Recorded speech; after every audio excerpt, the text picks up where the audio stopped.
Bismillahirrahmanirrahim. Assalamualaikum warahmatullahi wabarakatuh. Salam malam Jumaat. Kita bersua lagi dalam rancangan live kami di The Malam Jumaat Show. Hari ini Khamis 27 Ogos 2020 bersamaan dengan 8 hari bulan Muharram 1442 Hijrah. Di mana kita kini sudah berada di hari-hari yang penuh dengan keberkatan. Saya pasti ada yang sedang bersiap sedia untuk berpuasa pada hujung minggu ini, insya-Allah. Saya Izan Mezra, hos anda bagi rancangan ini, di mana kita akan menyentuh isu-isu semasa yang sedang tular atau hangat diperbualkan di kalangan masyarakat kita. Pastinya bukan saya berseorangan sahaja pada malam ini. Kita bersama-sama dengan kita pada malam ini adalah Dr. Sakinah Sabtu dan juga Saudari Nur Hidayah. Terima kasih kami ucapkan kerana sudi bersama-sama kami pada malam ini di The Malam Jumaat Show Anjuran Persatuan Muhammadiyah. Persatuan Muhammadiyah adalah sebuah persatuan dakwah dan kami melaksanakan dakwah melalui kebajikan dan juga pendidikan, dan bagi mereka yang ingin menyokong usaha-usaha kami boleh terus menderma melalui PayNow atau boleh ke laman kami di www.muhammadiyah.org.sg. Baik, boleh kami perkenalkan Ustazah Dr. Sakinah Sabtu. Assalamualaikum Ustazah, apa khabar? Waalaikumsalam warahmatullahi. Dr. Sakinah Sabtu seorang pensyarah bebas dan sangat masyhur di Singapura, malahan di seantero dunia Ustazah. Saya tengok sampai dekat UK. Itu macam dusta je.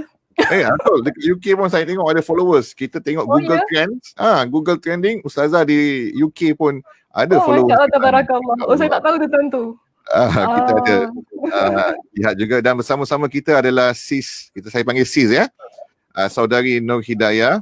Ya, seorang dahulu seorang tenaga pengajar di preschool dan kini bertugas di sebuah badan yang lain, insya-Allah. Baik, Ustazah Dr. Sakinah Sabtu, saya berikan peluang kepada Ustazah untuk perkenalkan diri Ustazah. Mungkin ada ramai lagi yang belum kenal Ustazah, latar belakang Ustazah, belajar di mana dan pengalaman Ustazah. Yes, just ringan-ringan sikit Ustazah. Untuk menghangatkan lagi. Tanyalah soalan. Okey, saya tanya soalan Ustazah. Ustazah, pendidikan awal Ustazah di mana Ustazah? Di madrasah ataupun di sekolah pemerintah? Pendidikan awal saya di madrasah. Di Madrasah Al-Saghaf Al-Arabiyah selama 10 tahun. Masya-Allah. Ya, maknanya anak watan negara asal Singapura, sebab ramai yang kan saya ni ustazah daripada Malaysia. Jadi mungkin sebab kerana saya lama belajar kan, so bila habis belajar baru saya mengajar. Jadi dah kemudian kalau nak kata doktor depan tu, selalunya ustazah Malaysia yang ada doktor kat depan. Jadi masa awal-awal kita diperkenalkan kepada masyarakat, ramai jemaah kata, ustazah orang Malaysia ke? Lagipun saya biasa berbual bahasa Melayu penuh pula kan. Kemudian saya kata tak, saya orang Singapura, asal belajar selama 10 tahun, sekolah rendah dan juga sekolah menengah di Madrasah Al-Saghaf Al-Arabiyah. Kemudian saya melanjutkan pengajian di Melaka selama 3 tahun untuk mendapatkan diploma dalam bidang tahfiz Al-Quran. Seterusnya saya belajar lagi selama lebih kurang 10 tahun lebih juga di Universiti Kebangsaan Malaysia untuk pengajian degree hinggalah Doktor Falsafah. Itulah secara ringkasnya. Boleh saya ceritakan. Ustazah Doktor Falsafah, saya Doktor Falsafah. Tak ada. Ustazah semua masuk universiti, saya you never study.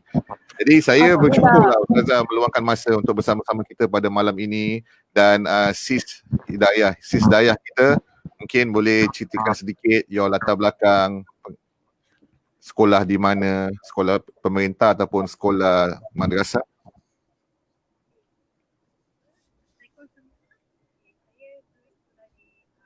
Sis Daya, kurang jelas your voice.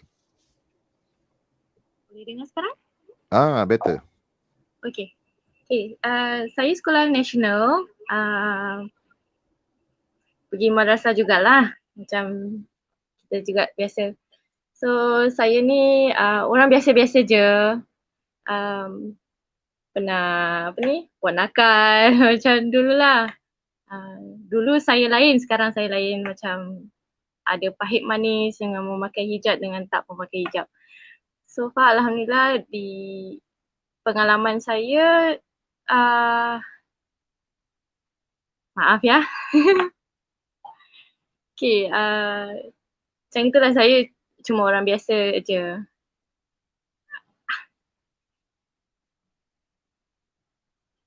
Maaf ya, saya lost connection kat sini. Baik, dengar saya Ustazah? Daya, boleh dengar? Saya dengar. Okey, baik Ustazah. Tadi dia berkata yang kita ni orang biasa-biasa. Saya rasa kalau kita sebagai seorang Islam, kita semua tahu bahawa di hadapan muka Allah, di hadapan mata Allah kita semua sama kecuali takwa. Betul Zah? Masya-Allah. Jadi Betul. mungkin Ustazah, mungkin Sis Daya ni dia merendah dirilah mengatakan dia orang biasa-biasa. Sebenarnya kita semua orang biasa-biasa saja. Tidak ada Yang beza membeza- antara kita. Tidak ada Ya. beza. Yang bezakan kita adalah takwa. Can you hear us, Daya? Hilang-hilang. Okey. Baik, untuk penonton yang berada di rumah ataupun sedang menyaksikan live show kita ini, kami mohon maaf kerana sepatutnya kami mulakan pada jam 8.45 tapi atas masalah-masalah teknikal kita mula lewat sedikit. Namun intipati apa dipanggil show pada malam ini adalah bertemakan social harmony, keharmonian sosial, dan kita bersyukur Ustazah Dr. Sakinah Sabtu akan memberikan kita lebih banyak lagi penjelasan tentang kehidupan, lifestyle, gaya hidup yang harus kita sebagai seorang Islam memilih ataupun memberikan tumpuan, pandangan dan sebagainya. Baik, Ustazah, saya mulakan dengan Ustazah dulu boleh? Tidak, Boleh. while Hidayah sedang settlekan dia punya mikrofon. Okey. Baik, Ustazah, berkenaan Ya. dengan hijrah Ustazah, biasanya mereka yang ingin berhijrah, mereka akan meminta nasihat daripada barisan ataupun panel asatiza yang mereka selesa lah. Dan bagi Ustazah, ada tak kisah-kisah yang memberikan impact yang besar pada diri Ustazah sendiri yang tak dapat Ustazah lupakan? Berkenaan dengan hijrah ya. Ya, berkenaan dengan hijrah. Hijrah ni saya tak boleh nak ceritalah berkenaan dengan apa yang impactnya besar, sebab banyak perkara dalam hidup ni kita akan melalui penghijrahan. Okay, siapa pun kita, orang biasa ke, orang luar biasa ke apa kan, apa pun status kita, maksud saya ialah dari sudut pekerjaan, dari sudut keturunan dan sebagainya, hijrah dia akan jadi sebahagian daripada kehidupan seseorang yang tidak boleh dipisahkan. Sebab kadang-kadang kita ada buat satu perkara, kemudian kita akan berpindah kepada satu perkara yang lain. Ini kita panggil sebagai hijrah. Kalau saya tadi kan, Cik Izin nak panggil apa, Mizra lah senang. Cik Mizra ni sebut tentang apakah satu peristiwa ataupun kisah berkenaan dengan kehidupan saya yang menyebabkan ia memberikan impak yang begitu besar. Ia terlalu peribadilah untuk diceritakan. Namun bagi saya begini, kita bila berhijrah daripada satu keadaan kepada satu keadaan, ia memerlukan kepada pengorbanan. Tidak kiralah apa jua bentuk penghijrahan yang kita lakukan. Okay, mungkin kita berhijrah daripada seorang yang single kepada orang yang bernikah, itu kita panggil sebagai hijrah. Kita pindah rumah, itu juga berhijrah, kan? Kita pindah daripada satu situasi yang tidak baik kepada baik ataupun yang baik kepada yang lebih baik, itu juga kita panggil ia sebagai hijrah. Namun yang penting yang ingin saya kongsikan pada malam ini berkenaan dengan penghijrahan. Tentang maksud hijrah, ia bukan semata-mata tentang kita berpindah daripada satu tempat kepada satu tempat ataupun daripada satu situasi kepada satu situasi, tetapi yang penting sebagaimana yang Nabi SAW sabdakan kepada kita, yang merupakan hadis yang diriwayatkan oleh Imam Abu Daud dengan sanad yang sahih. Nabi SAW menyatakan begini, al-muhajir man hajara ma nahallahu an. Orang yang berhijrah adalah mereka yang menghijrahkan diri mereka, iaitu orang yang meninggalkan sesuatu apa yang Allah larang. Jadi kalau kita nak lihat berkenaan dengan hijrah dalam kehidupan saya ataupun kehidupan semua kita yang menonton rancangan ini pada malam ini, lihatlah sejauh mana kita meninggalkan apa yang Allah larang. Jika kita meninggalkan apa yang Allah larang, itu bermakna kita sedang melakukan penghijrahan dalam kehidupan kita. Jadi ini yang Nabi SAW tekankan. Cuma bila kita nak kata berkenaan dengan hijrah ini, pertama, hijrah memang bukan perkara yang mudah. Contoh kita kalau nak pindah rumah yang kita kata sebagai hijrah pun bukan perkara yang mudah. Ada banyak proses, ada banyak perkara yang perlu kita laksanakan untuk kita pindah ke tempat yang baru. Okey, untuk kita pindah ke tempat yang baru. Dan ada banyak pengorbanan, kita perlu menyesuaikan diri kita dengan keadaan-keadaan tertentu. Supaya apa? Kita dapat embrace the change, kan? Kita dapat menyesuaikan diri dengan perubahan yang ada di sekitar kita. Jadi, penghijrahan ini, okay, kalau kita nak lihat daripada sudut yang lebih luas, kan? Saya lebih suka untuk menyatakan bahawa hijrah ialah satu bentuk perubahan. Kita meninggalkan perkara yang tidak baik kepada perkara yang baik. Jadi bila kita kata kita tinggalkan perkara dari perkara yang tidak baik kepada perkara yang baik, ini menunjukkan kita berusaha untuk menjadi hamba Allah yang diredai oleh Allah Subhanahu Wa Taala. Dan kalau saya boleh mencela Zazan, berkenaan dengan hijrah, Rasulullah SAW telah berhijrah daripada Mekah hingga ke Madinah. Betul. Dan pada masa itu penghijrahan yang berlaku ialah secara fizikal. Ya, ini mereka dan juga para sahabat telah berhijrah dengan berjalan kaki dari Mekah, berjalan lebih daripada 300 km sampailah ke Madinah. Lebih kurang kalau dari Singapura sampai Kuala Lumpur lah. Kalau saya jalan dari Kembangan ni, saya kat Kembangan kan, Persatuan Muhammadiyah di Kembangan, saya jalan sampai Gelang aja saya dah penat. Jadi mungkin betul yang Ustazah katakan tadi, ia adalah sesuatu yang sangat sukar, tetapi ia perlu untuk dilakukan. Pengorbanan tu perlu untuk dilakukan. Jadi zaman Rasulullah tu ada tak sahabat-sahabat yang tak ikut berhijrah? Ada, antaranya anak Nabi SAW sendiri. Oh ya. Ya, Zainab. Okay, Zainab antara yang terakhir, maknanya antara di kalangan muslimah yang terakhir, iaitu selepas peperangan Badar. Dia berhijrah daripada Makkah ke Madinah. Itu pun setelah suami dia ditawan dalam peperangan Badar. Kemudian Nabi SAW memerintahkan kepada suaminya agar memulangkan Zainab kembali kepada beliau. Jadi Zainab pada masa itu dia tidak berhijrah bersama dengan Nabi dan juga ahli keluarganya yang lain.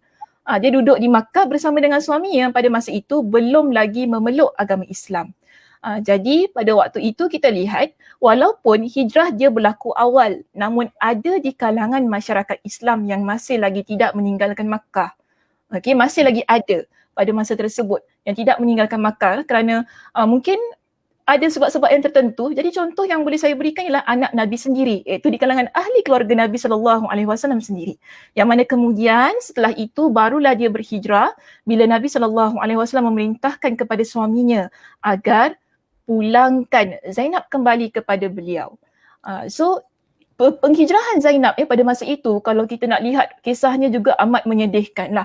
Bukan perkara yang mudah. Zainab terpaksa mengorbankan perasaan cintanya kepada suaminya yang amat dia sayang, kan. Dan pada masa itu berlakulah kita panggil musyrikin Makkah menghalang penghijrahan beliau sehingga beliau keguguran dalam peristiwa tersebut. Tapi kita lihat suaminya pada masa tersebut, dia ni sayang pada Zainab. Cuma kerana dia kita panggil terhutang budi dengan Nabi. Yang membebaskan dia sebagai seorang tawanan perang pada masa itu.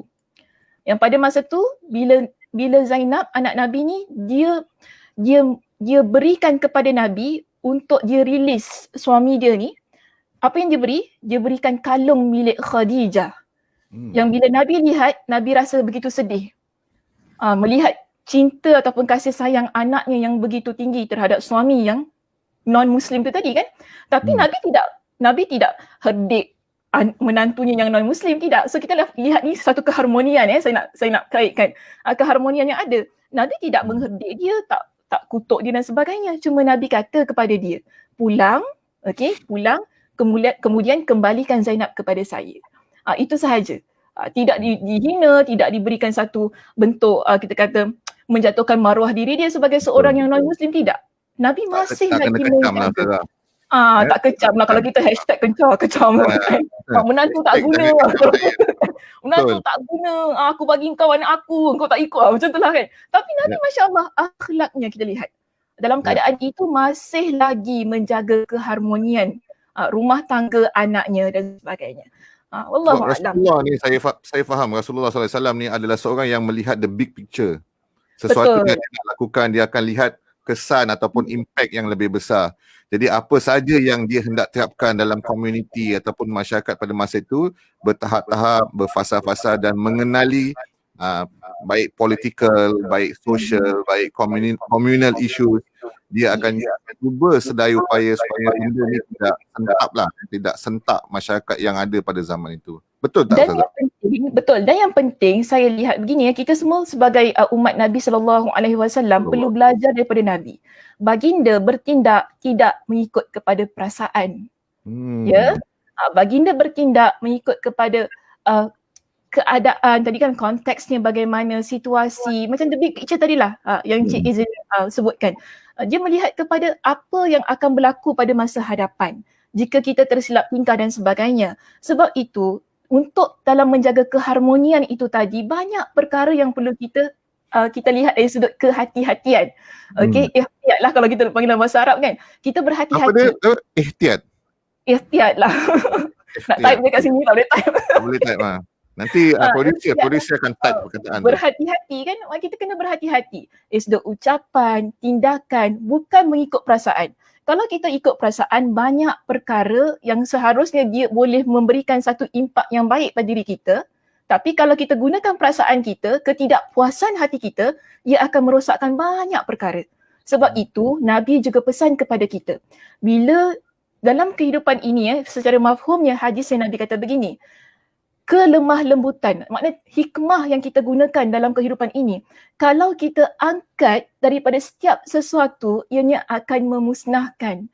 Tetapi bila kita apply kelemah lembutan ataupun hikmah dalam perkara-perkara yang berlaku dalam hidup kita ini, ia akan mencantikkan situasi.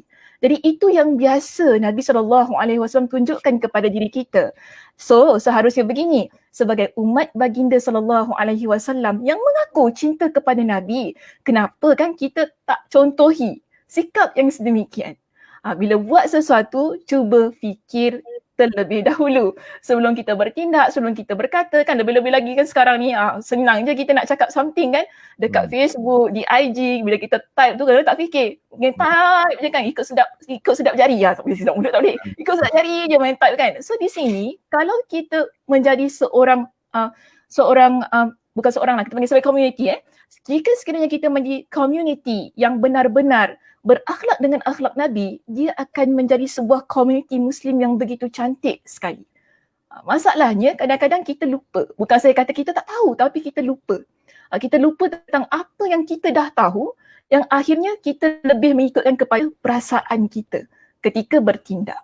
Okay? Wallahu a'lam. Baik Ustazah. Tadi Ustazah ringkaskan sangat indah sekali apa yang Nabi buat, dan saya lihat ada pepatah Melayu, bagai menarik rambut dari tepung. Rambut tidak putus dan tepung tidak berselerak. Itu juga boleh kita konsepkan dalam hidup, mengaplikasikan kehidupan harmoni, terutama di negara yang berbilang bangsa dan juga berbilang agama. Dan balik kepada topik hijrah kita pada hari ini adalah pastinya, tadi Ustazah sudah share ataupun kongsi dengan kita, penghijrahan itu bukanlah sesuatu yang mudah ataupun senang dilaksanakan, dan pastinya ia mempunyai cabaran dan juga risiko. Dan oleh sebab itu mungkin ada di kalangan masyarakat kita yang akan melambatkan penghijrahan mereka. Hati dah terdetik, aku nak berubah lah, tapi dia melambatkan sebab ada challenges, ada consequences. Kalau dia fikir aku buat penghijrahan ini, ia akan memberi impact atau kesan kepada aku, dan kita bersama-sama dengan panggil saudari Hidayah yang telah berjaya melaksanakan penghijrahannya dahulu lain, sekarang lain seperti mana yang dia katakan tadi. Baik, saya nak interview sikit saudari Hidayah ni. Baik, saudari Hidayah, kalau saya ingin tanya ya, pengalaman sebelum dan selepas berhijab, pahit manis anda dalam jihad ini. Jihad maksud saya tu struggle lah. Jangan Baik-baik guna perkataan. faham saya tekankan, saya ulang, jihad adalah struggle untuk berubah. Silakan Hidayah. Bismillahirrahmanirrahim. Okay, pahit manis sebelum saya pakai hijab memang orang katakan saya struggle masa tu. Dulu saya sebelum pakai hijab, saya bergaul dengan bad company, dengan bad influence, kawan-kawan saya yang tak berhijab. So saya tak ada dorongan daripada kawan-kawan sendiri ataupun keluarga atau saudara mara saya. Sampai ada saat tu saya naik bas ke, saya pergi mana-mana. Orang yang berhijab ni, diorang pandang saya macam saya ni ada macam pandang rendah pada saya lah. So mungkin Ustazah dari sudut psikologi kadang-kadang bila kita melakukan sesuatu yang baru, kita sendiri perasan. Contohnya saya tiba-tiba beli kereta BMW. Saya rasa yang orang pandang saya hebat lah, orang pandang saya lain lah, ataupun orang pandang saya menunjuk. Padahal orang tak pandang apa-apa. Kita sendiri yang mempunyai perasan macam itu. Boleh Ustazah kongsikan sedikit tak Ustazah tentang ni bab psikologi pula. Kadang kita Tapi Daya dah habis cerita dah. Daya dah habis cerita. Saya nak dengar cerita dulu. Daya, teruskan. Teruskan dulu. Okay, tadi saya berhenti kat mana? Oh okay, pasal saya naik bas rendah pada saya. Diorang sampai tengok, sebab saya dulu sebelum pakai hijab, saya tak bolehlah cakap pakaian saya macam mana lah, okay. Tapi diorang pandang saya macam rasa diorang akan berbual pasal saya. Diorang mesti macam mengumpat pasal saya. Saya rasa macam gitulah. Maaf saya tanya, selepas berhijab ni rasa-rasa ada tak orang mengumpat pasal diri sendiri? Mungkin ada. Maknanya berhijab ataupun tidak berhijab, ada je orang cakap, betul tak? Ya, mungkin ada orang bercakap selepas saya pakai hijab, mungkin kerana orang yang saya jumpa ataupun mungkin ada orang yang paksa saya memakai tudung, tapi pada saya pakai hijab bukan kerana orang lain, cuma kerana Betul. Allah. Indah sungguh. Maknanya you punya niat tu dah set lah, you dah set your niat memakai hijab adalah kerana Allah Subhanahu Wa Taala. Ustazah, bab niat ni Ustazah. Ni bab Awak niat. ni kenapa? Macam mana nak set niat? Bab niat, okey. Dia begini, bila kita berhijrah, niat kerana Allah memang adalah perkara yang utama dan pertama yang perlu kita letakkan di hadapan. Kenapa saya kata sedemikian? Kerana bila orang yang berhijrah kerana Allah, tadi kan sebut pasal orang cakap, orang tak cakap, dia memberi impak dalam diri kita kan. Jadi bila kita buat sesuatu kerana Allah, orang cakap apa pun kita akan terus go je. Itu penting niat ni. Tapi kalau niat itu kita buat kerana manusia ataupun kerana pujian orang lain, itulah yang menyebabkan kadang-kadang, saya kata kadang-kadang tak semestinya, tapi kadang-kadang kita goyah dalam penghijrahan kita. Cuma bila orang yang betul-betul niatnya berhijrah kerana Allah, saya nak kongsikan tentang sebuah hadis berkenaan dengan, mungkin Cik Izin pernah dengar tak berkenaan dengan seorang lelaki yang bunuh 100 orang? Pernah dah. Saya buat cerita macam bunuh-bunuh, saya memang follow dah. Itulah, muka awak pun dah seram dah. Macam memang geng-geng kandang. tapi bukan membunuh bersiri. Okay. Mudah-mudahan tak, bunuh nyamuk dah. Bolehlah juga bunuh nyamuk. Membasmi dengki. Di dalam hadis ini saya nak kisahkan bagaimana Nabi SAW memberitahukan kepada kita berkenaan dengan seorang lelaki yang mana dia nak bertaubat. Dia bukan pasal dia nak berhijrah pakai tudung ke apa, tidak. Tapi dia nak berhijrah daripada seseorang yang buat banyak sangat kejahatan. Apa kejahatannya? Dia membunuh orang. Okay, dia membunuh orang. Jadi asalnya dia cuma bunuh berapa orang? 99 orang.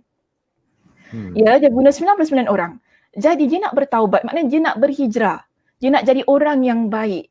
Kerana mungkin cuma tidak disebutkan dalam hadis ini kenapa dia nak berhijrah. Cuma dia di situ niat dia nak berhijrah ya. Kita lihat di sini, dia jumpa dengan orang kemudian ditanya, boleh tak tunjukkan kepada dia siapa yang boleh ajar dia pasal taubat ni. Jadi orang tunjukkan kepada dia dengan pertama sekali ahli ibadah. Bila dia jumpa dengan ahli ibadah, dia tanya dengan ahli ibadah ni, saya nak bertaubat, boleh tak? Ahli ibadah ni kata apa? Tak boleh, kau tak boleh bertaubat. Itu yang jadi 100 orang. Nampak tak? Dia geram. Itu saya kata kita ni kalau jumpa kat long kawasan ke, abang long kawasan ke, jangan cakap main-main. Awak ni nak cakap kena fikir ni silap salah kan dia bunuh aku kan. So kita ni dalam hal yang sedemikian, bila ahli ibadah itu dia kata tak boleh, kau tak boleh bertaubat. Dia geram, dia bunuh. Dia bunuh ahli ibadah tu, akhirnya genap 100 orang. Namun kita nampak begini, orang yang dah bunuh 100 orang, saya kata, kalau kena orang lain, mesti dia kata, dah bunuh 100 orang, sudahlah bunuhlah sampai 1000 orang. Dah malas nak bertaubat kan. Namun lelaki ini, dia masih lagi ada rasa nak bertaubat kepada Allah. Dia tanya lagi nak jumpa siapa. Lalu ditunjukkan kepada dia dengan seorang ahli ilmu. Dia jumpa dengan ahli ilmu ini, dia tanya dengan ahli ilmu ni, saya nak bertaubat, boleh ke? Ahli ilmu ni kata apa? Naam. Apa yang menghalang engkau? Ataupun apa yang menghalang seseorang antara dia dengan taubat. Tapi jangan lupa, ada beberapa perkara yang diajarkan oleh ahli ilmu ini kepada lelaki tersebut.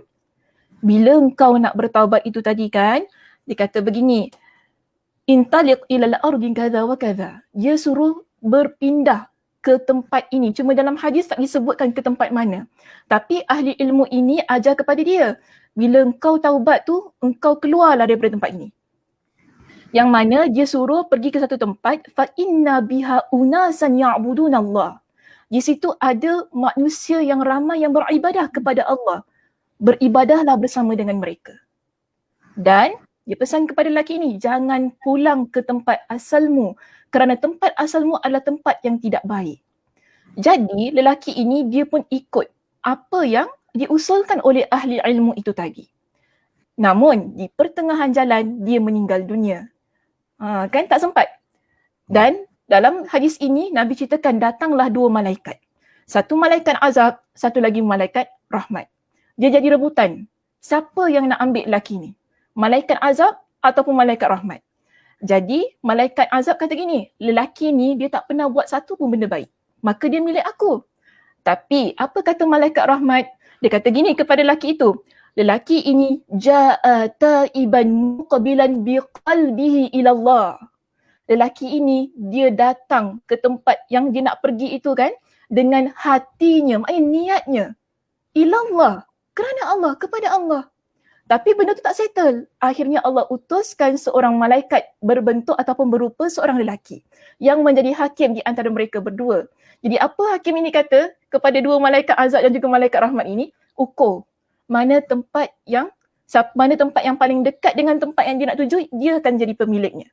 Jadi setelah diukur, ternyata lelaki ini milik malaikat rahmat. Tapi bukan sebab ukur jalan tu saya nak cerita dekat sini. Yang saya nak cerita begini, betapa Allah Subhanahu Wa Taala tetapkan kalau kita niat kita ikhlas kerana Allah, memang Allah akan bantu dan Allah akan pandu. Sebab itu, bila kita berhijrah, kalau betul-betul kerana Allah, kita orang cakap apa pun tentang diri kita, kita buat bodoh. Kita tak fikir pun, kita Allah je cakap saya pakai tudung macam orang tua lah, saya pakai tudung macam nenek-nenek lah. Orang cakap gitu, kita pun pekat telinga je. Tapi ada orang tidak. Ada orang je rasa itu merupakan satu perkara yang dia tak boleh terima. Namun cuba saya kata gini, niat itu ubah kembali. Lillah kerana Allah.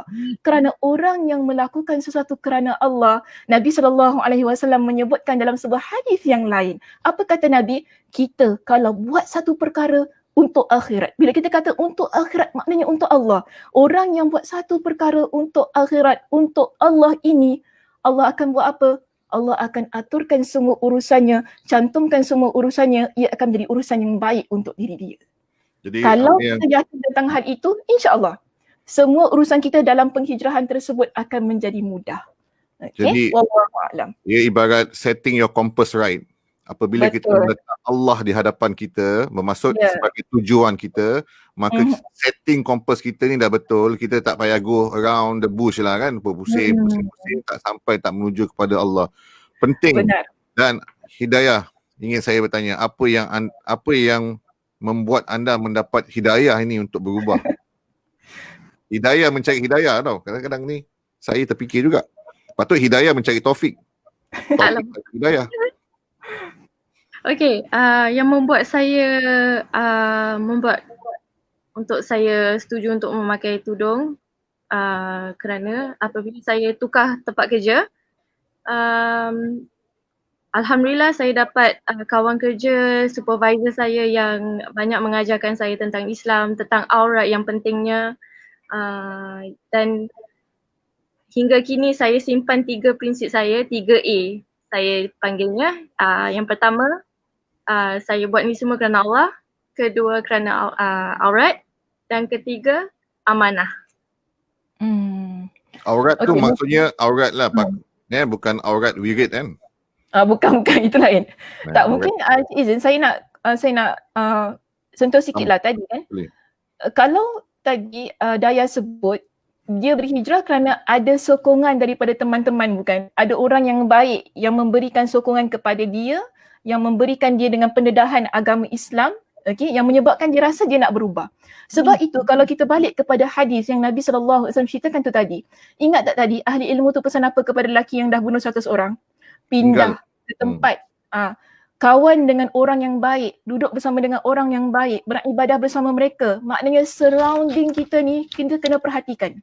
Persekitaran kita. Bila kita nak berhijrah, kalau penghijrahan itu memerlukan kita menukar siapa teman kita, maka kita berhak untuk menukar teman kita.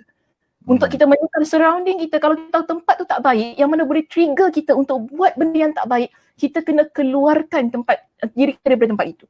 Ini penting. Sebab apa? Nanti kita akan sakit hati, kita akan geram sebab orang yang ada kat surrounding kita yang memang tak boleh terima penghijrahan kita tu tadi kan, dia akan kutuk kita dan sebagainya, yang akhirnya menyebabkan penghijrahan kita dia menjadi goyah. So sebab itu penting kita mengubah siapa teman kita, keadaan yang ada di sekitar kita supaya ia berada pada keadaan yang baik. Kalau kita lihat ya dalam hadis itu tadi, orang alim ini dia ajarkan kepada orang yang nak bertaubat tersebut, duduk bersama dengan orang yang baik bukan setakat duduk, tapi bersama-sama beramal soleh. Maknanya berhijrah dia bukan setakat berhijrah, tetapi berhijrah ia menuntut pengorbanan yang lain, iaitu mendekatkan diri kita kepada Allah. Semua orang boleh berhijrah. Kalau Ustazah, saya ada teringat pepatah, kalau kita duduk dengan saya tak pasti hadis ke kisah ke, Penjual minyak kalau wangi. duduk dengan penjual minyak wangi, kita akan bau wangi. Duduk dengan tukang besi, badan kita akan bau besi. Betul. Jadi konsep environment yang kita pilih tu, we have a choice. Our lifestyle, kita boleh pilih gaya hidup kita. Kita nak gaya hidup yang macam mana. The choice is ours. Kita pilih lah. Yes. Contohnya sekarang ni tentang konsep gaya makanan sihat.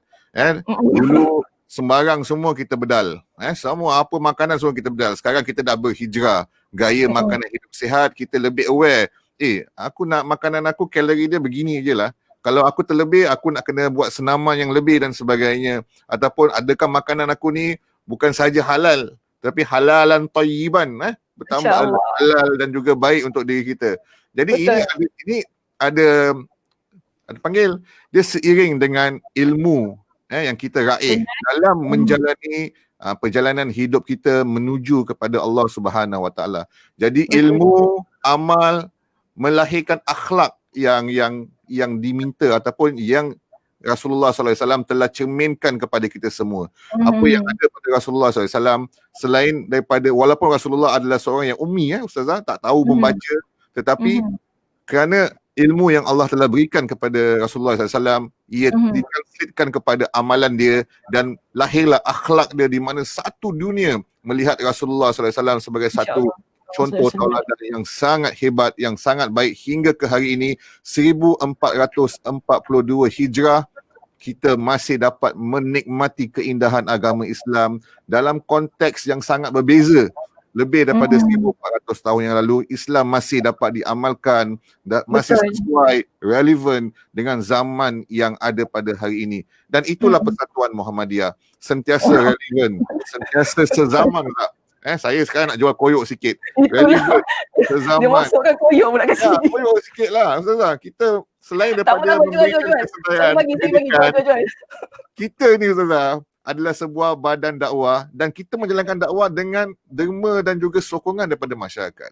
Betul. Masyarakat menyokong kita lahirkanlah kerja-kerja kebajikan, Rumah Kebajikan Muhammadiyah, Pusat Penjagaan Kesihatan Siang Hari Muhammadiyah. Kita berkembang lagi Senior Activity Center di Yishun awal tahun ini. Dan kita juga menjadi agensi keluarga titipan. Ini kerja-kerja kebajikan dan manakala urusan jenazah kami melaksanakannya tanpa mengenakan charge yang tinggi kerana niat kami adalah untuk memberikan bantuan, untuk berkhidmat kepada masyarakat dan kami berharap masyarakat dapat menjadikan Muhammadiyah ini dimanfaatkan. Muhammadiyah ini untuk dimanfaatkan oleh masyarakat dan kami bukan sebuah badan yang eksklusif, kami adalah sebuah gerakan di mana kami mempunyai zon ataupun zon barat, zon timur dan sebagainya. Anggota-anggota kami akan sentiasa bergiat untuk menyebarkan lagi pemahaman terhadap agama Islam dan bagi mereka yang ingin menyokong usaha-usaha kami selain boleh datang kepada kelas-kelas kami, Ustazah Dr. Sakina akan mengadakan kelas pada hujung minggu ini. Boleh lihat Facebook kami dan ikut kelas. Boleh jual lagi, okey. Jual Ustazah, saya ni segmen jual. Relax sikit. Yang penting jangan jual saya. InsyaAllah tidak Ustazah. Ustazah nilainya terlalu tinggi. Tak ada gantinya Ustazah. Tak ada harga. Nilai terlalu tinggi. Baik, balik kepada topik kita pada hari ini. Saya ingin tanya, tadi Ustazah mengatakan bahawa cara-cara terbaik untuk melakukan penghijrahan adalah memastikan sokongan masyarakat, sokongan kawan-kawan, sokongan ahli keluarga itu ada di sana. Dan jikalau tidak ada sokongan itu dan hati kita ingin berhijrah, pastinya ia memerlukan masa. Dan nasihat Ustazah bagi mereka yang berada dalam dilema seperti ini, dia ingin berhijrah tetapi keadaan mereka, suasana yang mereka berada menyebabkan mereka tidak dapat melaksanakan itu. Nasihat Ustazah bagaimana untuk memberikan mereka perangsang untuk give that push to hijrah. Give that push That push. Mari saya bagi push sikit. Tolak sikit lah. Tolak sikit. Dia berbaliklah pada yang kita sebutkan sebagai niat. Jadi kalau kita berada pada situasi yang mana kita tidak mendapat sokongan dalam penghijrahan tersebut, balik kembali kepada niat asal kita, kenapa kita berhijrah tu tadi. Jadi sebab itu saya kata penting bila dia berhijrah kerana Allah, bila dia tajdid balik, ditanya balik diri dia, kenapa aku berhijrah? Kerana Allah. Maka kalau sekiranya sokongan-sokongan yang diinginkan daripada pihak-pihak ahli keluarga kan, sebab banyak juga soalan yang saya terima yang mana mak tak support, adik-beradik sindir dan sebagainya bila berubah. So ini adalah perkara yang menggugat penghijrahan seseorang. Jadi dalam hal yang sedemikian, sabar banyak-banyak. Sabar banyak-banyak. Sebab begini, syaitan dia akan merosakkan hijrah kita. Ini antara rancangan yang syaitan aturkan supaya kita tidak jadi orang yang baik, tidak kira sama ada lelaki ataupun wanita. Sebab Nabi SAW ada menyebutkan dalam sebuah hadis yang begitu panjang lebar, tapi saya cuma nak sentuh berkenaan dengan hijrah tu saja. Syaitan dia akan usik pemikiran kita ni bila kita nak berhijrah. Antara rancangan yang dia buat ialah dia akan fokus tentang hijrah kita. Jadi dia kata, kalau dalam hadis yang Nabi SAW sebutkan, ialah dia akan kata, kenapa kau nak hijrah? Kalau kau hijrah, kau akan tinggalkan tempat kau akan tinggalkan harta kau akan tinggalkan. Dia akan usik begitu pada kita, yang menyebabkan kita tak jadi nak berhijrah. Tetapi kalau kita nak apply pada penghijrahan diri, mungkin syaitan ini dia akan kacau kita, kata kenapa kau nak pakai tudung contohnya lah kan, kenapa kau nak jadi baik, kenapa kau nak pakai tudung, kenapa kau nak cakap benar, kenapa kau nak hormat mak bapak engkau. Dia akan ucap perkataan-perkataan itu ataupun dia akan bisik perkataan-perkataan yang sedemikian yang menyebabkan kita ni kalah dalam penghijrahan. Jadi pesan saya begini, jangan jadi orang yang kalah ketika berhijrah hanya kerana dibisik oleh syaitan. kita seharusnya lebih menang daripada dia. Kerana dia memang tentunya tempat dia dalam neraka. So sekarang kita ni ada pilihan. Kita nak neraka ataupun syurga. Allah berikan kepada kita. Jadi kalau kita dapat tolak, okay, kita push ya. Kita dapat tolak ni kan, apa yang dibisikkan kepada kita berkenaan dengan hijrah itu tadi. Mungkin kan dia kata kepada kita kan, sudahlah Sakinah, kau hijrah jadi baik macam gini pun, ya Allah, hai mak kau bukan suka pun, bapak kau tak suka pun, adik-beradik kau caci kau pun, buat apa kau jadi baik, lebih baik kau jadi macam dulu, semua orang sayang. Mungkin dia akan cakap gitu pada kita. Kita berkata, betul juga tak apalah, tinggalkan sudahlah, lebih baik better pergi macam orang lama dulu kan, dulu-dulu gitu kan. Kita kalah di situ.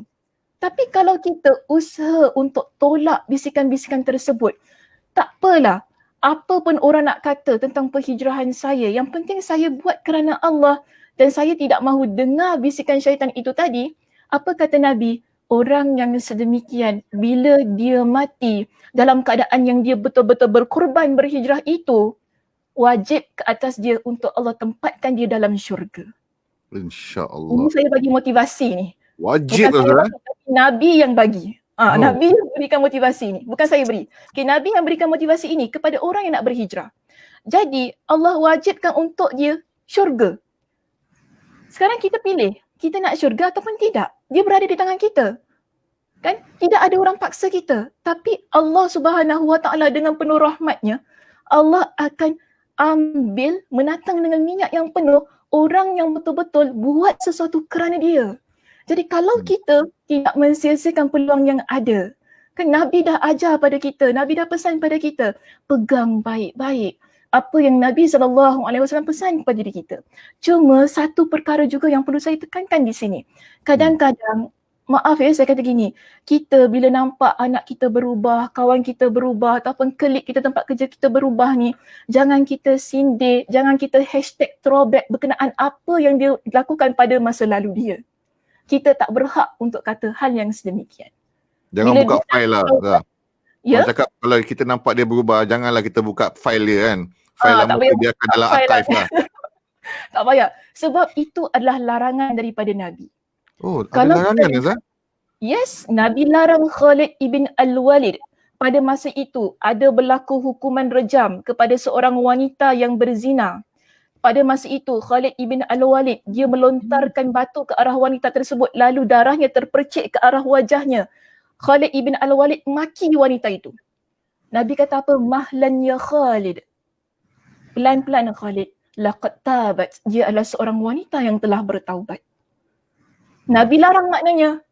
Apa hak kita nak maki dia? Dia dah bertaubat walaupun dia kena hukum rejam, tapi dia dah bertaubat.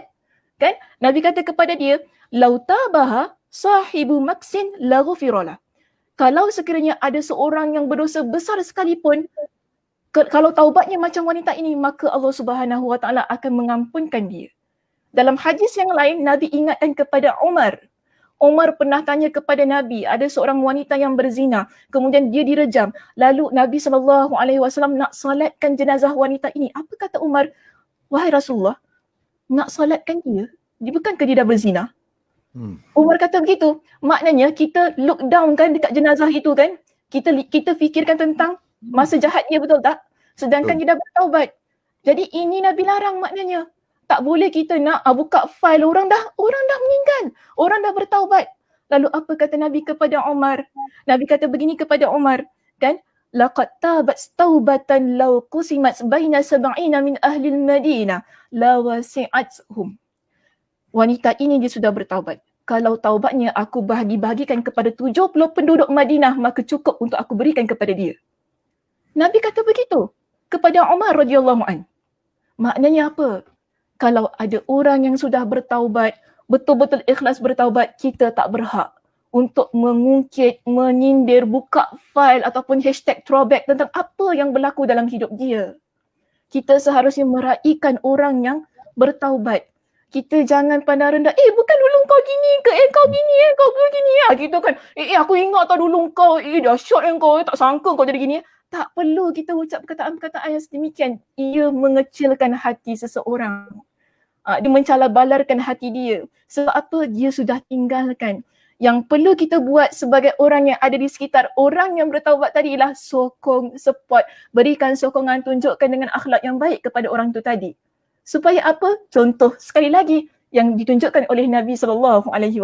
Wallahu a'lam. Baik, Hidayah, awak pastinya membesar ataupun sekolah membesar dalam konteks negara yang berbilang bangsa, berbilang agama. Saya juga sekolah sekular dan pengalaman saya pasti berbeza sebab saya ni kan muslimin, awak kan muslimat. Pengalaman kita berbeza. Lagipun dia orang Untuk Muslim. kita berintegrasi dengan masyarakat ni. Jadi setelah you berhijrah, memakai hijab, adakah isu ataupun perkara-perkara yang awak perlu normalisasikan ataupun benda yang tidak dapat anda lakukan, bagaimana you approach that? How do you approach that? Maaf ya, boleh ulang sekali?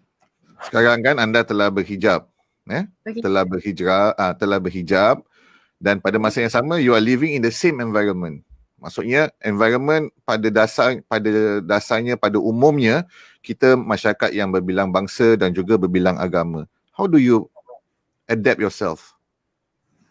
Sesuaikan diri. Sebab environment is still the same. Yang berubah adalah anda, yang berhijrah adalah anda, bukan environment. Environment macam gitu juga. So how do you take that? To me, I have to go with the flow. I tetap kena daripada my friend ke, because talking about sekarang, my environment, my working place, majority semua yang bukan bangsa Melayu lah. Berlainan bangsa lah, berlainan bangsa. So, sekarang saya bekerja pun diorang masih macam, saya rasa macam diri saya di pulau macam gitu. Sebab kerana saya pun pakai hijab. Tapi walaupun saya dapat that feedback from them, I still move forward. Tak nak I kena terima juga.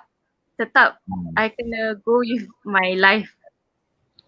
Oh, ini sangat kompleks Ustazah. Ini berkenaan dengan hari ini Presiden kita Puan Halimah Yacob ada sentuh tentang bagaimana masyarakat perlu bersedia untuk menerima ataupun membincangkan isu-isu antara kaum dan sebagainya. Tapi saya faham dalam Islam ni dia ada konsep rahmah dia. Dan rahmah ni bukan kita mengharapkan rahmah daripada luar, manakala kadang-kadang rahmah daripada diri kita. Adakah apa yang dilakukan Hidayah ni adalah macam dia menerima, adakah ia satu konsep rahmah yang sedang diamalkan? Tanya siapa? Tanya saya ke? Saya tanya Ustazah lah, Ustazah kan. Hidayah tak boleh kan, Hidayah. Ya, kau tanya Hidayah. Saya Okey. Konsep rahmah ni Zah. Dalam mengamalkan rahmah ni, selalunya bila kita sebut rahmah ni, kita harapkan rahmah dari luar kepada kita. Bagaimana ni nak cerminkan rahmah dari diri kita ni kepada orang lain. Dalam keadaan kita menghadapi, dalam keadaan kita dalam posisi yang tidak seperti mereka. Kita minoriti dengan orang ramai ni. Selalu kan kita panggil apa, itu tagline Muiz rahmah itu bermula daripada saya. Is it? Tadi Islam tu rahmah. Rasulullah tu rahmah bermula daripada saya. Rahmah bermula daripada saya tu tagline Muiz kan. Kalau Ramadan. Muhammadiyah ke arah organisasi yang berkasih sayang. Salah satu tagline kita. Oh, Masya Allah, tabarakallah. Kita nak kena guna, dia nak jual Muhammadiyah lagi. Kita kena guna tagline Muhammadiyah. Apa tadi? Tagline Muhammadiyah? Silakan. Sebelum ni ke arah organisasi yang berkasih sayang. Sekarang kita ada tema pengamalan Islam, tema masyarakat yang progresif dan melahirkan masyarakat yang berilmu. Oh, penyayang dah tak ada lagi ke? Dah kasih sayang dah lebih. Lebih-lebih. Okey, Masya Allah. Kasih sayang dah lebih sangat. Kena pergi pada ilmu pula. Okey, baik. Begini ya. Bila kita bincang tentang rahmah ni adalah sesuatu yang amat dituntut dalam agama kita. Kerana itu yang Nabi SAW tunjukkan pada diri baginda. Sebab baginda ni memang kalau kita baca tentang sejarah diri baginda daripada awal permulaan dakwah hinggalah baginda berhijrah ke Madinah dan hingga di Madinah sekalipun, ada banyak sangat tribulasi, cabaran hidup, ujian yang baginda lalui. Namun kita dapati baginda adalah insan yang meletakkan rahmah di hadapan. Bagi saya begini, Nabi SAW ketika baginda meletakkan rahmah di hadapan, ia menunjukkan bahawa baginda ingin membuktikan dalam agama kita, kita ni tidak buat perkara-perkara yang tidak baik kepada orang yang melakukan perkara yang tidak baik kepada kita. Boleh faham saya punya ayat ni? Okey, Faham. Alhamdulillah. Macam dalam kelas pula. Macam Nabi dulu ada perempuan Yahudi ni dia letakkan najis di depan rumah dia, Nabi Betul. tidak melawan tapi Nabi lakukan nampak tak? sesuatu. So kita lihat di situ Nabi masih lagi bersikap baik kepada orang yang tidak baik kepada dia. Selagi mana masih lagi boleh baik, baiklah. Macam kita kan, kalau tidak ada isu yang perlu kita timbulkan, tak perlu. Itu yang ditunjukkan oleh Nabi SAW. Dan kalau kita lihat di Madinah itu sendiri, bukan hanya ada orang Islam. Kan pada zaman Nabi SAW, permulaan Nabi berhijrah di sana, Betul. Penduduk ataupun masyarakat Madinah terbahagi kepada Muslim, non-Muslim dan Yahudi. Ada 3 golongan. Kalau kita nak lihatlah struktur penduduk atau masyarakat di Madinah, bukan keseluruhannya orang Islam pada masa itu. Jadi Nabi SAW, adakah Nabi paksa orang Yahudi masuk Islam? Tak ada. Yang nak masuk Islam di kalangan yang musyrik pun, adakah Nabi kata, oh tak boleh, kalau tak masuk Islam kena keluar daripada Madinah? Tak ada. Maknanya di situ kita nampak ada rahmah yang Nabi tunjukkan. Bahkan kita dapati ada di kalangan Yahudi juga pernah menjemput Nabi SAW hadir ke rumah dia, satu undangan makan. Kan? Yang mana kalau kita lihat Anas radhiyallahu anhu menceritakan bahawa Nabi pada satu hari pernah dijemput oleh seorang Yahudi untuk makan roti bersama dengan kuah yang dipanaskan. Fa'ajabah. Anas kata Nabi memenuhi undangan tersebut. Nabi tak kata dia bukan Islam tak payah pergi. Nabi tak kata gitu. Tapi Nabi meraihkan undangan yang non-Muslim tu tadi kan, yang mana dia lihat ini adalah satu perkara yang tak perlu untuk dimusuhi ataupun tak perlu nak kita besarkan isunya. Jadi apa yang Nabi SAW laksanakan itu, ia membuktikan kalau kita buat baik kepada orang lain akan buat baik kepada kita walaupun kadang-kadang lambat. Ya, walaupun kadang-kadang lambat. Walaupun kebaikan orang yang nak balas pada kita mungkin tunggu lama kan, sebab asyik kita je kena, dia lambat nak buat baik pada kita, dia lambat, namun satu hari insya-Allah kena yakin. Orang yang buat jahat pada kita, yang kita sabar dengan kejahatan dia, lalu orang itu dia akan sedar betapa tingginya akhlak orang yang sabar. Mudah-mudahanlah kan dia sedar begitu. Sebab begini, Nabi pesan kepada kita, jadilah hamba Allah, irhamu man fil ard. Yang mana hatinya penuh dengan kasih sayang kepada orang yang ada di muka bumi ini. Kerana apa? Nabi kata gini, yarhamkum man fis sama. Bila kita jadi orang yang penuh kasih sayang, penuh dengan rahmat kepada sesiapa saja di atas muka bumi ini. Okey? Bila Nabi sebut irhamu ahlal ardi ataupun man fil ard, ialah ia adalah ungkapan yang umum. Nabi tak tujukan hanya kepada orang Islam. Tetapi di sini Nabi kata man fil ard. Kalau kita rujuk dalam kitab Tuhfatul Ahwazi ataupun kitab Aunul Ma'bud mensyarahkan berkenaan dengan hadis ini, lafaz yang digunakan ata bisighatil umum. Ia datang dengan sirah yang umum, dalam rangkap perkataan yang umum, meliputi semua makhluk yang ada di muka bumi ini.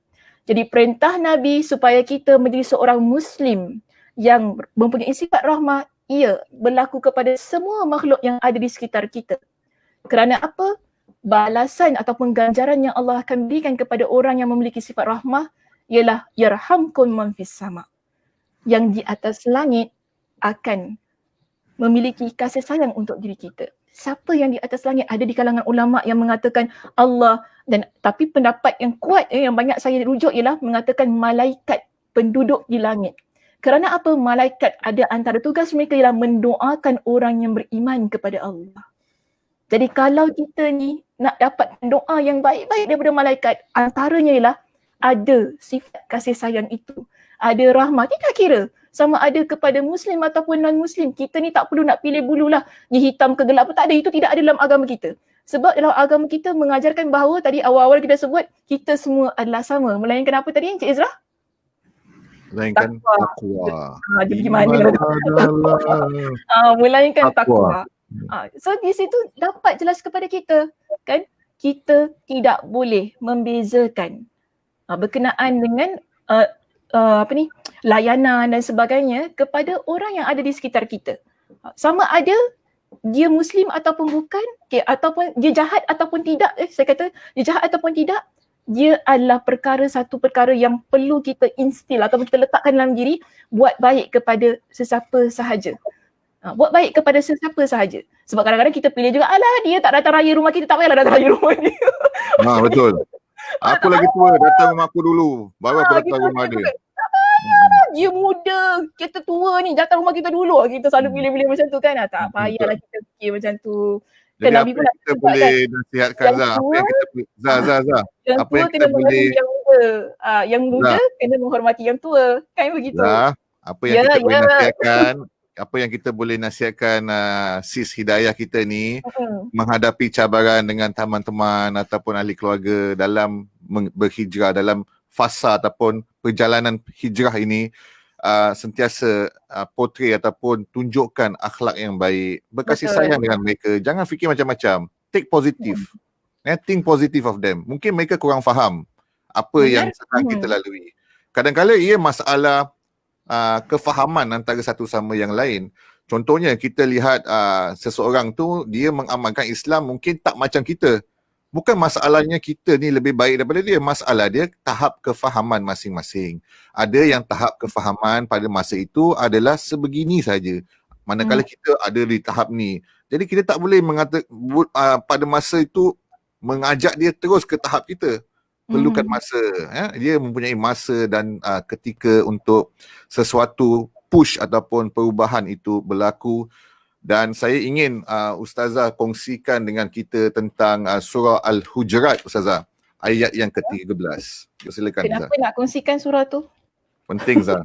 Kalau Muhammadiyah ni kita akan berdasarkan Al-Quran dan juga sunnah. Tapi cuba kaitkan dengan tajuk sebelum saya kongsikan. Tajuk dia adalah keharmonian sosial. Okey. So apa kaitannya dengan ayat tu? Sampai nak kena ada ARS lah. Kalau saya terangkan tak ada ARS, tak ada terangkan. Okey, baik begini. Dalam surah Al-Hujurat pada ayat yang ke-13 kalau kita rujuk, Allah Subhanahu Wa Taala menyeru kita sebagai manusia.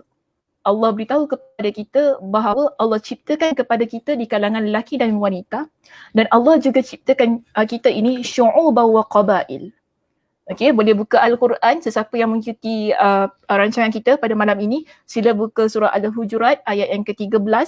Kita akan dapati dalam ayat tersebut Allah kata, ya ayyuhan nas, inna khalaqnakum min dzakarin wa unsa wa ja'alnakum syu'uban wa qabaila lita'arafu. Okey, lita'arafu. Yang mana Allah kata, wahai manusia, sesungguhnya kami menciptakan kamu, iaitu ada lelaki, ada wanita, dan menjadikan kamu berbangsa-bangsa dan bersuku-suku, maknanya berbilang kaum. Okay, berbangsa-bangsa, bersuku-suku dan berbilang kaum. Supaya apa? Supaya kamu saling mengenali antara satu dan yang lain. Dia begitu. Jadi Allah Subhanahu Wa Taala tidak ciptakan kita di atas muka bumi ini dengan satu keturunan sahaja. Tapi ada banyak. Sama juga dengan agama. Kan ada banyak agama. Okay, ada banyak race lah. Race apa? Bangsa. Okay, ada banyak race, ada banyak bangsa. Jadi bila kita memahami tentang hal ini, ialah tujuannya untuk kita faham di atas muka bumi ini ada warna. Ada warna-warna yang berbeza. Kan? Contoh warna kulit. Ada kesukaan, ada tahap kita panggil apa tu tak apalah. Ada kita panggil tahap budaya. Bukan. Tak apalah. Ada satu perkara yang berbeza. Perbezaan yang berlaku antara kita semua. Jadi tugas kita bila Allah kata li ta'arafu ialah bermakna kita perlu belajar dan menghargai. Mungkin boleh ambil tadi apa yang Cik Izin katakan, budaya yang dimiliki oleh orang lain. Di sini bermakna bila kita belajar, kita memahami, kita akan menghormati orang lain. Ini yang ditunjukkan oleh Al-Quranul Karim. Masya-Allah. Allah suruh kita kenal. Allah suruh kita belajar, faham apa yang ada pada masyarakat lain, apa yang ada pada kaum lain. Kerana itulah tujuan Allah ciptakan manusia yang berbilang bangsa, berbilang kaum. Bukan supaya kita ni memandang rendah dan berbangga dengan apa yang kita ada. Kan? Mungkin ada orang dia bangga, aku keturunan Arab. Contohlah, aku Arab apa, engkau Boyan. Kau Boyan, Lah, aku Boyan yang kuat-kuat lah. Boyan macam yang tu. kuat-kuat. Sensitif lah. Jangan, itu Boyan daun. Boyan kuat. Jangan itu. Kita look down dekat bangsa lain. Sebab itu, selepas Allah kata li ta'arafu, Allah ingatkan kepada kita, inna akramakum indallahi atqakum. Sesungguhnya yang paling mulia di kalangan kalian siapa? Ialah yang paling bertakwa kepada Allah. Yang paling bertakwa kepada Allah, innallaha alimun khabir. Sesungguhnya Allah Maha mengetahui lagi Maha mengenal. Di sini Allah pesan kepada kita, kita jangan terlampau berbangga dengan apa yang kita miliki, dengan bangsa kita, keturunan kita atau apa sahaja yang ada. Sebab kalau kita lihat kepada hadis Nabi SAW yang lain, apa Nabi pesan pada kita? Innallaha la yanzuru ila suwarikum wala amwalikum. Allah Subhanahu wa taala tidak melihat kepada penampilan engkau dan juga harta engkau, tetapi Allah melihat kepada hati engkau dan juga amalan engkau. Jadi surah Al-Hujurat yang kita nak angkat di dalam tajuk kita ini ialah mengajarkan kepada kita di atas muka bumi ini Allah perintahkan kepada kita agar menjadi hamba Allah yang bertakwa. Lalu dalam keadaan kita ada ketakwaan dalam hati kita ini, kita perlu jadi seorang hamba yang mana meraihkan keperbezaan yang ada di sekitar kita. Okey? Meraihkan perbezaan yang ada di sekitar kita supaya kita menjadi hamba Allah yang benar-benar menjalankan ketaatan kepada Allah Subhanahu wa taala, iaitu atqakum, yang paling bertakwa. Wallahu a'lam. Masya Allah, Ustazah. Kita boleh rumuskan pada sesi kita hari ini adalah pertama, membetulkan niat, iaitu meletakkan Allah di hadapan kita. Dan apabila kita meletakkan Allah di hadapan kita, bermakna kita panggil God conscious. God conscious Muslim, iaitu seorang Muslim yang bertakwa. First, kita punya compass tu dah set. Nombor dua, kita pastikan environment kita itu berubah. Sebab environment ni penting untuk memastikan yang kita dapat mencapai ataupun dapat berhijrah dengan aman, dengan nyaman dan kurang tentangan. Dan nombor tiga, untuk menjadi Muslim yang menyiarkan ataupun menunjukkan sifat rahmah, sifat kasih sayang dalam apa sahaja keadaan dan dengan sesiapa pun. Yang ini being positive. Ini yang ramai kan orang yang cakap, oh kita mesti positif dan sebagainya. Sebenarnya Nabi dah ajar bersikap rahmah, bersikap penuh kasih sayang. Jangan look down on others. Dan sentiasa perbaiki diri dari dalam, insya-Allah ia akan menyiarkan lagi rahmah itu dari kita, dan mereka yang berada di sekeliling kita dapat melihatnya, dapat sepihan rahmah itu dan merasa cinta dan kasih kepada kita. Di situlah dakwah Islamiah dapat terus berkembang, insya-Allah. Itulah formula Rasulullah sallallahu alaihi wasallam dalam menyebarkan Islam. Daripada awalnya Rasulullah sallallahu alaihi wasallam satu orang saja. Kemudian datangnya Sayyidatina Khadijah, datangnya para sahabat 4, kemudian Islam bersebar ke seluruh dunia hinggalah ke hari ini atas sebab rahmah, atas sebab kasih sayang. Jadi bukan masalah hukum yang hendak kita ketengahkan pada show malam ini. Masalah dia, Islam berkembang atas sifat rahmah, memahami keadaan dan cuba navigate keadaan itu dengan meletakkan Allah di hadapan. Bukan meletakkan hukum di hadapan dulu, Allah di hadapan, kenal keadaan dan bagaimana kita menyebarkan dakwah kita supaya mereka dapat menerima agama Islam yang kita sama-sama cintai. Terima kasih Ustazah kerana meluangkan masa pada malam ini, dan pastinya pada segmen The Malam Jumaat Show kita ingin berkongsi satu sunnah daripada Ustazah kepada mereka yang mendengar ataupun menonton siaran kita pada malam ini, satu sunnah untuk diamalkan. Satu je tak? Satu je. Satu je. Tak boleh banyak-banyak. Okey. Tak boleh. Satu saja. Kalau kita nak amalkan satu sunnah, yang paling dekat dengan kita ialah esoknya kita boleh amalkan puasa apa Encik Izin? Puasa Tasu'ah, puasa Ashura. Puasa Tasu'ah dan Ashura. Itu adalah sunnah yang Nabi SAW amalkan. yang kalau kita rujuk pada hadis yang diriwayatkan oleh Aisyah, yang direkodkan oleh Imam Al-Bukhari dalam kitab beliau, Aisyah cerita Nabi dia berpuasa Ashura iaitu pada 10 Muharram. Nabi puasa Nabi melaksanakan puasa itu sejak zaman jahiliah lagi kerana ia adalah antara amalan masyarakat Quraisy pada masa itu. Okey. Jadi bila Nabi SAW berpindah ke Madinah, Nabi SAW meneruskan puasa Ashura iaitu pada 10 Muharram. Dan Nabi juga memerintahkan kepada masyarakat Islam untuk melaksanakannya. Di sana, di Madinah, Nabi melihat masyarakat Yahudi juga berpuasa pada 10 Muharram. Jadi Nabi tanya kepada mereka, kenapa kalian berpuasa pada hari ini? Ada antara mereka yang jawab, mereka kata begini, kami puasa pada hari ini kerana ia adalah hari yang mana Allah memberikan kemenangan kepada Bani Israel. Jadi Nabi Musa berpuasa sebagai tanda kesyukuran kepada Allah. Sebab itu kami puasa pada hari ini. Jadi Nabi kata kepada mereka, aku lebih berhak ke atas Nabi Musa, maka aku puasa pada hari ini. So itu adalah 10 Muharram. Namun datang seorang sahabat tanya kepada Nabi, kita puasa ni macam sama kan dengan masyarakat inilah masyarakat Yahudi. Jadi Nabi kata begini kepada mereka, tahun depan kita akan puasa sehari sebelum itu 9 itu kita panggil sebagai Tasu'ah tu kan, 9 Muharram untuk menyelisihi perbuatan ataupun puasa yang diamalkan oleh mereka.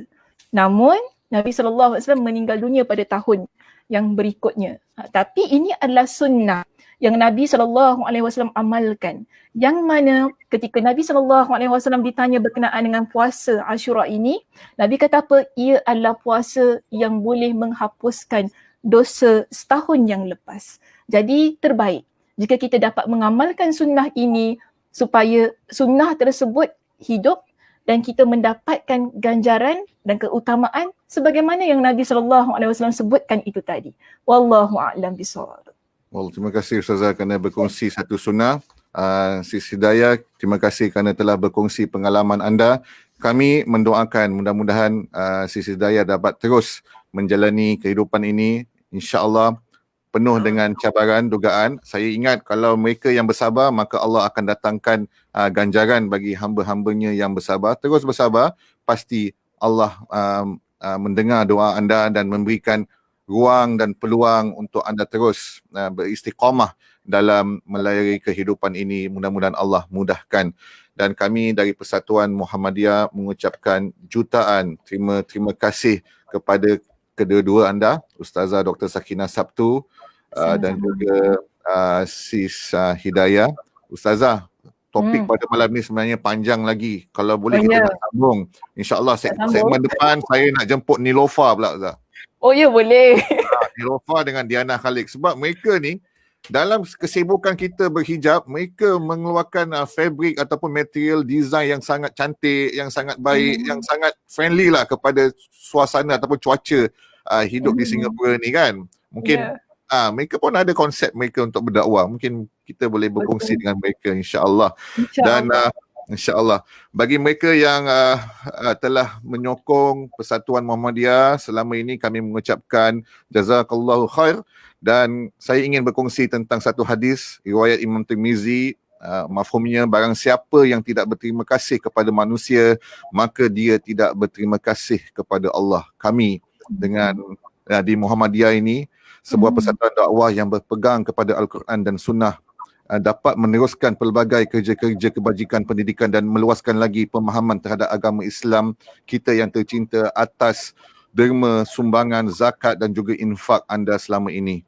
Muhammadiyah berpegang dengan perintah-perintah Al-Quran, di antaranya surat Ali Imran ayat 104 yang berbunyi mafhumnya, dan hendaklah ada di antara kalian segolongan umat yang menyeru kepada kebajikan, menyuruh kepada yang makruf dan mencegah dari yang mungkar. Merekalah orang-orang yang beruntung, dan kami berharap mereka yang berada di luar sana dan kita semua berada dalam golongan yang beruntung ini. InsyaAllah derma anda akan kami agihkan kepada dakwah, pendidikan dan juga kebajikan. Semoga amalan infak anda ini diterima serta diberkati oleh Allah Subhanahu Wa Taala. Didoakan juga semoga saudara dan saudari dimurahkan rezeki yang halal lagi diberkati oleh Allah insya-Allah. Saya Izan Mezra mengundurkan diri dan memohon maaf atas silap dan salah sepanjang mengendalikan program di Malam Jumaat Show ini. InsyaAllah kita akan bersiaran live 2 minggu lagi, sebulan 2 kali kita akan bersiaran dan mempunyai panelis yang sangat-sangat hebat dan juga berilmu seperti Ustazah Dr. Sakinah Sabtu. InsyaAllah. Dan akhir sekali hari Sabtu ini kita mempunyai kelas bersama dengan Dr. Sakinah, Ustazah Dr. Hari Sakinah. Hari Isnin. Oh maaf, setiap hari Isnin jam 8 malam. Bukan setiap hari Isnin. Hari Isnin ni je tak? Sebulan Kalau boleh sekali. saya nak buat setiap hari Isnin lah dengan Ustazah. Tak, Ustazah dia punya, kuliah sebulan sekali. Jangan salah. Oh. Jangan salah umum kan, nanti ramai yang datang kat Zoom kita. Nanti orang Pengajian marah nanti. Pengajian Muslimah, metodologi dakwah ulul azmi, ibrah dan hikmah untuk muslimah. Ustazah, ibrah ni apa Ustazah? Mungkin ada yang tak faham. Ibrah maksudnya pengajaran yang boleh kita ambil daripada kisah-kisah Nabi. Okey, cantik itu. Dan anda boleh berdaftar online di URL yang telah kami siapkan atau boleh ke laman Facebook kami untuk mendapatkan maklumat lanjut insya-Allah. Sekian dulu buat malam ini, kami di The Malam Jumaat Show mengucapkan jutaan terima kasih dan sekian, wabillahi taufik wal hidayah. Wassalamualaikum warahmatullahi wabarakatuh. Selamat berhijrah.